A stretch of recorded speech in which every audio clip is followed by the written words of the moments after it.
Hello friends, ಗುರುವಾರದಲ್ಲಿ ಏನಾಗುತ್ತೆ ಅಂತ ಹೇಳಿ ಒಂದು ವಿಡಿಯೋ ನೋಡೋಣ. ಅದಕ್ಕೂ ಮುಂಚೆ ವಿಡಿಯೋ ಇಷ್ಟ ಆಯಿತು ಅಂದರೆ ಸಬ್ಸ್ಕ್ರೈಬ್ ಮಾಡ್ಕೊಳ್ಳಿ. ಹಾಗೆ ವಿಡಿಯೋಗೊಂದು ತಪ್ಪದೇ ಲೈಕ್ ಕೊಡಿ ಫ್ರೆಂಡ್ಸ್. ಮೊದಲಿಗೆ ಮನೋಜಂಗೆ ಶಾಂತಿ ತುಂಬ ಚೆನ್ನಾಗಿ ಹೊಡೆದು ಬಿಡ್ತಾಳೆ. ಆಗ ಅಮ್ಮ ಅಮ್ಮ ಪ್ಲೀಸ್ ಅಮ್ಮ ನನಗೆ ಕ್ಷಮಿಸ್ಬಿಡಮ್ಮ. ನಾಚಿಕೆ ಆಗಲ್ವೇನೋ ನಿನಗೆ? ಯಾಕಾದರೂ ನಾನು ಹೊಟ್ಟೆದಲ್ಲಿ ಹುಟ್ಟಿದ್ಯೋ, ಮುಂದಿನ ಜನ್ಮ ಅಂತ ಅನ್ನೋದೊಂದಿತ್ತು ಅಂತಂದರೆ ನೀನು ಕೈ ಮುಗ್ದು ಬೇಡ್ಕೊತೀನಿ. ನಾನು ಹೊಟ್ಟೆನಲ್ಲಿ ಮಾತ್ರ ಹುಟ್ಬೇಡಪ್ಪ. ಪ್ರತಿ ಸಲ ನಿನಗೆ ಸಹಾಯ ಮಾಡಿ ಮಾಡಿ ಮಾಡಿ ಮಾಡಿ ಎಲ್ಲರಿಂದನೂ ನಿನ್ನ ಬಚಾವ್ ಮಾಡ್ಕೊಂಡು ಸಾಕಾಗೋಗಿದೆ ಕಣ. ಒಂದಿನಕ್ಕಾದರೂ ನಾನು ದುಡ್ದಿದ್ದೀನಿ ಅಂತ ₹1 ದುಡ್ಡು ತಂದು ಕೊಟ್ಟಿಲ್ಲ. ಪ್ರತಿ ಸಲ ನಿನಗೆ ಸಹಾಯ ಮಾಡಬೇಕು. ನಿಮ್ಮ ಅಪ್ಪನ ಹತ್ರ ದುಡ್ಡು ತೊಗೊಂಡೋದಾಗಿಂದ ಇಲ್ಲಿವರೆಗೂ ಎಲ್ಲನೂ ಹಾಳು ಮಾಡ್ತಾನೆ ಇದೆಯಾ. ನಾನು ಇವತ್ತಲ್ಲ ನಾಳೆ ಉದ್ಧಾರ ಆಗ್ತಾನೆ ಅಂತ ಹೇಳಿ ಎಲ್ಲನೂ ಸಹಿಸ್ಕೊಂಡು ಬರ್ತಾನೆ ಇದ್ದೆ. ಆದರೆ ಇನ್ನು ಮುಂದೆ ಆಗಲ್ಲ ಕಣ ಮನೋಜ, ಆಗಲ್ಲ ಅಂತ ಹೇಳ್ತಾರೆ. ಅಮ್ಮ ಅಮ್ಮ ಹಾಗೆ ಅನ್ಬೇಡಮ್ಮ, ಪ್ಲೀಸ್ ಅಮ್ಮ, ಇದೊಂದು ಸಲ ಅಮ್ಮ ನನ್ನ ಕಾಪಾಡ್ಬಿಡಮ್ಮ.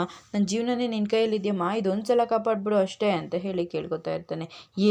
ಏನೋ ಮಾಡಲಿ, ಇವಾಗ 4 ಲಕ್ಷ ಅಂತ ಹೇಳಿದಾಗ, ಅಮ್ಮ 4 ಲಕ್ಷ ಅಮ್ಮ, ಡೀಲರ್ಸಿಗೆ ಏನಾದ್ರೂ ಈ ಥರದ್ದೆಲ್ಲ ಗೊತ್ತಾಯಿತು ಅಂತಂದರೆ ನನ್ನ ಬಿಸ್ನೆಸ್ಸೇ ಹಾಳಾಗೋಗ್ಬಿಡುತ್ತಮ್ಮ, ಪ್ಲೀಸ್ ಅಮ್ಮ ಅಂತ ಹೇಳಿದಾಗ, 4 ಲಕ್ಷ ಒಂದಲ್ಲ ಎರಡಲ್ಲ 4 ಲಕ್ಷ ಅಂತಂದರೆ ನಾನು ಎಲ್ಲೋ ತರಲಿ ಅಂತ ಹೇಳಿ ಕೇಳ್ತಾರೆ.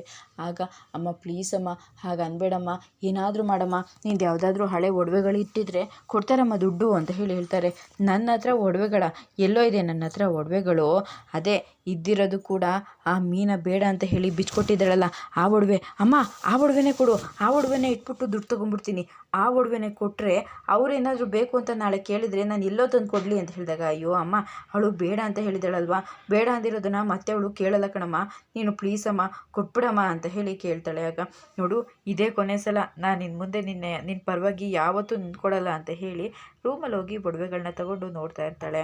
ಅಷ್ಟರಲ್ಲಿ ರಂಗನಾಥ್ ಅವ್ರು ಕೂಡ ಬಂದುಬಿಡ್ತಾರೆ. ಶಾಕಾಗಿ ಹಾಗೆ ಬಚ್ಚಿಟ್ಕೊಂಡು ನಿಂತ್ಕೋತಾ ಇರ್ತಾಳೆ. ಆಗ ಏನೇ ಶಾಂತಿ, ಏನೋ ಹುಡುಕ್ತಾ ಇದೆಯಾ, ಇದನ್ನ್ಯಾಕೆ ಇವಾಗ ತೊಗೊಂಡಿದ್ಯಾ ಅಂತ ಹೇಳಿದಾಗ, ಅದು ಹಾಗಲ್ಲ ರೀ ಅಂತ ಹೇಳ್ತಾ ಇರ್ತಾಳೆ. ನೋಡು, ಅದು ಮೀನನ ಒಡವೆಗಳು, ಅವಳು ಬೇಡ ಅಂತ ಹೇಳಿ ಕೊಟ್ಟಿರ್ಬೋದು. ಅವತ್ತು ನಿನ್ನ ಯೋಗ್ಯತೆ ಇಲ್ಲ ಅಂತ ಹೇಳಿದ್ದಕ್ಕೆ ಅವಳು ಬಿಚ್ಕೊಟ್ಟಿದ್ದಾಳೆ. ಅವಳು ಗಂಡ ಅವಳು ಕೊಡಿಸ್ತಾಳೆ. ಅವತ್ತು ನೀನೇ ನಿನ್ನ ಕೈಯಾರೆ ಈ ಒಡವೆಗಳನ್ನೆಲ್ಲ ಅವಳಿಗೆ ಕೊಡಬೇಕು, ಜೋಪಾನವಾಗಿ ಎತ್ತಿಡು ಅಂತ ಹೇಳಿದಾಗ, ಹಾಂ ಎತ್ತಿಡ್ತೀನಿ ಅಂತ ಹೇಳ್ತಾ ಇರ್ತಾಳೆ. ಅದ್ರ ಮೇಲೂ ಕಣ್ಣಾಕ್ಬಿಟ್ಟೆ ಕಣಮ್ಮ ಮಾಕಾಳಿ ಅಂತ ಹೇಳ್ತಾಳೆ. ಅಯ್ಯೋ ಹೋಗ್ರಿ, ಇಂಥದ್ದು ಎಷ್ಟು ನೋಡಿದ್ದೀನಿ ಅಂತ ಹೇಳಿ ಹಾಗೆ ಇಟ್ಕೊಂಡು ನಿಂತ್ಕೋತಾಳೆ.